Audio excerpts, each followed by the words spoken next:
Selamat pagi, kita berjumpa kembali dalam Sapaan Sabda Tuhan pagi hari di hari Senin tanggal 7 Desember 2020. Sebelum kita membaca dan mendengarkan firman Tuhan, mari berdoa.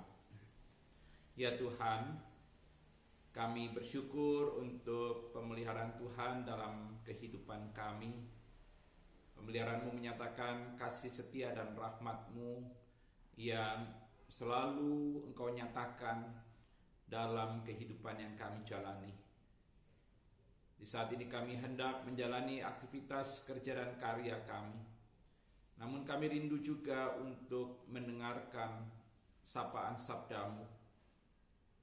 Kami mohon Tuhan, bimbing kami dengan Roh Kudus agar sabda-Mu menerangi langkah dan jalan kami, sehingga kami tidak sesat dalam kehidupan yang kami jalani di tengah dunia. Inilah kami anak-anak-Mu Tuhan, bersabdalah kepada kami telah sedia untuk mendengarkan. Amin. Bacaan Alkitab terambil dari Injil Matius pasal 11 ayat 28 sampai dengan 30 yang menyatakan, "Marilah kepadaku semua yang letih lesu dan berbeban berat, aku akan memberi kelegaan kepadamu.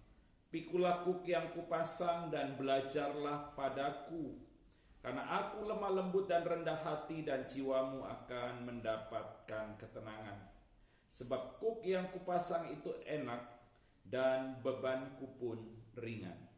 Yang berbahagia, kata Yesus, adalah mereka yang mendengarkan firman Tuhan serta memeliharanya dalam kehidupan sehari-hari. Terpujilah Tuhan Yesus. Saudara-saudara yang dikasihi oleh Tuhan Yesus, bagian bacaan Alkitab kita hari ini sangat populer di kalangan orang-orang Kristen. Namun banyak orang Kristen yang salah menafsirkan bacaan Alkitab kita hari ini. Banyak orang Kristen menafsirkan bahwa orang yang letih lesu dan berbeban berat yang disebutkan Yesus di ayat 28 itu berkaitan dengan masalah-masalah yang terjadi dalam kehidupan mereka. Padahal yang dimaksud Yesus dengan orang yang letih lesu dan berbeban berat sebenarnya bukan berkaitan dengan masalah kehidupan, melainkan berkaitan dengan hukum dan peraturan keagamaan yang harus ditaati oleh orang-orang Yahudi.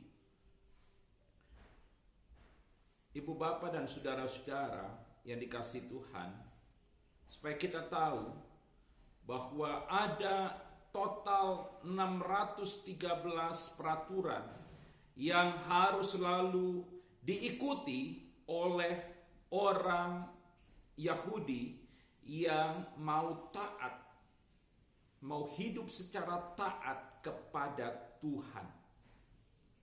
Profesor William Barclay mengatakan, orang Yahudi hidup di tengah-tengah suatu hutan peraturan yang mengatur setiap kelakuan. Ada ratusan aturan, hukum, dan itu seperti hutan peraturan, dan orang Yahudi harus hidup, melakukan semua aturan itu untuk mengatur setiap kelakuan mereka. Aturan-aturan itu diibaratkan oleh Tuhan Yesus sebagai kuk. Kuk adalah tiang kayu yang diletakkan pada leher binatang, di mana kuk itu biasanya dihubungkan dengan bajak. Ratusan aturan keagamaan, hukum-hukum keagamaan itu ibarat kuk yang membebani dan membuat orang-orang Yahudi menjadi letih lesu dan berbeban berat. Mengapa?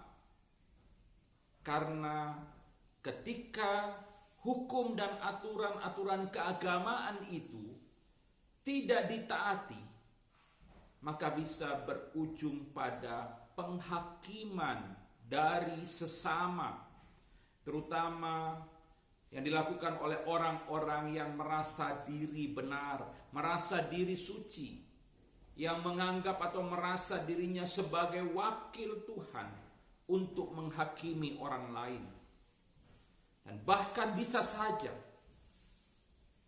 orang-orang Yahudi yang tidak taat pada hukum dan aturan-aturan keagamaan itu, maka mereka akan mendapatkan penghukuman.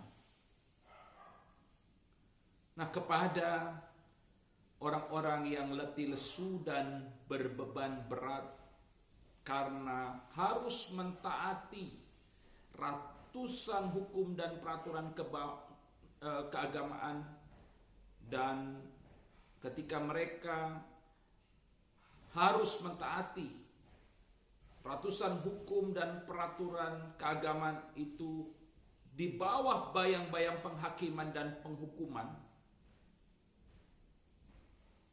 maka Yesus menawarkan ajakan untuk datang kepadanya. Orang-orang yang datang kepada Tuhan Yesus akan diberikan kelegaan. Bukan berarti Tuhan Yesus mau mengatakan bahwa kelegaan yang dimaksud adalah seseorang bisa bebas dari hukum dan aturan keagamaan lalu hidup liar tanpa hukum dan aturan agama yang diyakini juga sebagai hukum dan aturan Tuhan. Namun ajakan Tuhan Yesus untuk datang kepadanya, karena Tuhan Yesus menawarkan untuk memikul kuk yang dipasangnya. Kuk yang dipasang itu dikatakan enak. Apakah yang dimaksud kuk yang dipasang oleh Tuhan Yesus? Kuk yang dipasang oleh Tuhan Yesus adalah hukum Tuhan Yesus. Hukum Tuhan Yesus yang bisa kita baca uraiannya dalam Injil Matius pasal 5 sampai dengan pasalnya yang ke-7, yang dikenal dengan khotbah Yesus di bukit. Dalam uraian khotbah Tuhan Yesus di bukit sangat jelas bahwa Tuhan Yesus tidak mengabaikan hukum-hukum keagamaan yang tentu diyakini sebagai hukum dan aturan Tuhan. Tuhan Yesus tidak mengabaikan hukum-hukum Tuhan itu, tetapi ia mau menekankan bahwa inti dari hukum Tuhan adalah kasih kepada Allah dan kasih kepada sesama manusia. Dan hukum Tuhan Yesus itu bisa ditaati siapa saja tanpa harus takut pada penghakiman dan penghukuman. Karena hukum Tuhan Yesus adalah hukum kasih yang diberikan berdasarkan karena kasih Tuhan Allah kepada umatnya. Jika kita menghayati bahwa hukum Tuhan Yesus itu dianugerahkan Allah karena kasihnya kepada manusia, secara khusus kepada umatnya, maka hukum Tuhan Yesus itu akan kita taati, tidak lagi sebagai beban, namun kita akan mematuhi dan mentaati dengan segenap hati, dengan penuh semangat dan dengan penuh sukacita, sebagai wujud syukur karena Tuhan telah mengasihi kita. Karena Tuhan telah mengasihi kita, maka kita mau hidup taat pada hukum dan aturan-aturan yang Tuhan berikan kepada kita. Saudara-saudara yang dikasihi Tuhan, betapa kita sering menganggap bahwa firman, ketetapan, hukum dan peraturan yang Tuhan berikan adalah suatu beban yang menekan. Kadang kita mematuhi hukum dan perintah Tuhan bukan karena kita mau mematuhinya, tetapi semata-mata karena kita takut mendapatkan hukuman dari Tuhan. Firman Tuhan mengajak kita untuk datang kepada Tuhan Yesus. Karena di dalam dirinya kita akan melihat betapa Allah sungguh mengasihi kita. Ketika kita datang kepada Tuhan Yesus dan melihat betapa Allah itu sangat mengasihi kita, maka kita akan mendapatkan kelegaan. Kelegaan dalam arti bahwa kita akan tetap mentaati hukum dan peraturan Tuhan Yesus dalam kehidupan kita, tetapi tidak lagi sebagai beban, melainkan kita akan mentaati hukum dan peraturan Tuhan Yesus itu dengan penuh semangat, dengan penuh sukacita. Bahkan kita akan mengucap syukur karena kita menyadari bahwa hukum Tuhan Yesus itu diberikannya kepada kita karena Ia sangat mengasihi kita, dan Ia ingin kita hidup dalam kasih kepada Allah dan kasih kepada sesama manusia. Karena hanya dengan hidup dalam kasih kepada Allah dan kasih kepada sesama manusia, kita mengalami kehidupan yang penuh damai sejahtera.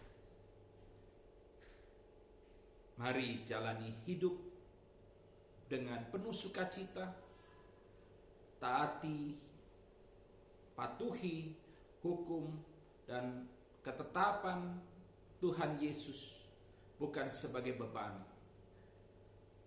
tetapi kita boleh mematuhi hukum Tuhan Yesus itu dengan penuh sukacita, karena kita tahu Allah mengasihi kita. Dia ingin kita mengalami damai sejahtera. Selamat pagi, Tuhan Yesus memberkati. Amin. Mari kita berdoa. Tuhan, kami bersyukur untuk firman yang sudah kami baca dan dengarkan. Kiranya firman-Mu menjadi pedoman di sepanjang kehidupan kami. Tolonglah kami untuk kami boleh tetap hidup berdasarkan hukum dan ketetapan Tuhan, bukan sebagai beban, tapi kami boleh melakukan itu dengan penuh sukacita, karena kami menghayati bahwa Tuhan Yesus memberikannya kepada kami, karena Tuhan Yesus mengasihi kami. Ia ingin kami hidup dalam kasih kepada Allah dan kasih kepada sesama manusia. Karena hanya dalam hidup kasih kepada Allah dan kasih kepada sesama manusia, hidup kami akan mengalami damai sejahtera. Berkati, jaga, lindungi, sertai kami di sepanjang kehidupan kami di hari ini. Berkati seluruh aktivitas kerja dan karya kami. Berkati seluruh warga jemaat Tuhan. Bagi yang sakit Tuhan sembuhkan, pulihkan. Bagi yang berduka cita Tuhan hiburkan. Kami doakan bagi mereka yang mengalami pergumulan, Tuhan beri kekuatan iman. Bagi mereka yang memasuki masa usia lanjut, masa pensiun, para janda, duda, anak-anak yatim piatu, Tuhan pelihara hidup mereka. Tuhan memberkati setiap usaha kerja dan karya kami. Kiranya Tuhan membuat segala yang kami lakukan boleh berhasil. Inilah doa kami Tuhan. Dalam nama Tuhan Yesus, Tuhan dan Juru Selamat kami berdoa. Amin. Selamat pagi, Tuhan Yesus memberkati.